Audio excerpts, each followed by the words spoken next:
Hi అండి. మీకు ఒక విషయం చెప్పాలని మీ ముందుకు వచ్చిన.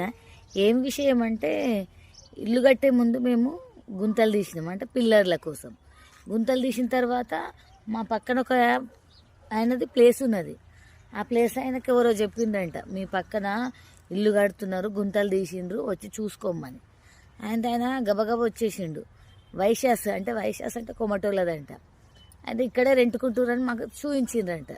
గబగబా మా ఇంటికి వచ్చేసి నన్ను కొద్దిసేపు చూసి, అయ్యో మీరా అన్నాడు. అవును మేమే అన్నా. అంటే లేదు, మీ ప్లేస్ పక్కన మా ప్లేసే ఉన్నది, నన్ను గుర్తుపట్టినవా అన్నాడు.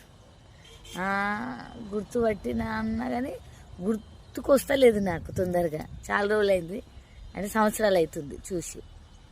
అయితే మేము కొమ్మటోళ్ళము, అక్కడికి వచ్చేవాళ్ళు కదా మా షాప్కు మీరు అన్నారు. అవునవునని అప్పుడు కొంచెం నవ్విన.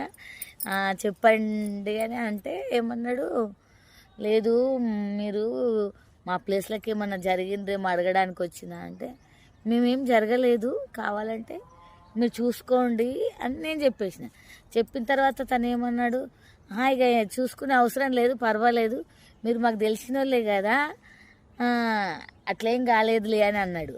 లేదు వచ్చి మళ్ళీ మాట్లాడాలంటే మేము మాట్లాడతాం, సాయంత్రం మా ఆయన వస్తాడు, మళ్ళీ మా బాబు వస్తాడు, రమ్మంటే మీ షాప్ దగ్గరికి వస్తామంటే నవ్వి ఇక ఏమన్నాడంటే, లేదు అన్నాక నేనేమన్నా మా ప్లేస్ మీకొద్దు, మీ ప్లేస్ మాకొద్దు అంటే, ఇక నువ్వు అదంతా ఏం చెప్పే అవసరం లేదు, మిమ్మల్ని చూసినాం కదా, మీరు తెలిసిన వాళ్ళే అని అంటే నాకు ఎంత మంచిగా అనిపించింది. అంటే అవసరం లేదని అన్నాడంటే మేమేందో తనకు తెలిసింది కదా. మోసం చేసేది ఏమీ లేదు, చెక్ చేసుకోమని కూడా చెప్పేసే వరకెలా.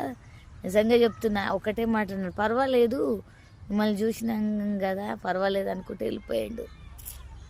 అంతే, ఆ ఒక్కటి చాలు, మన మీద నమ్మకం ఉంది ఆయనకు. అట్లాంటి వాళ్ళు కాదు, అట్లా చెయ్యరని వెళ్ళిపోయాడు. రాలేదు ఇంతవరకు.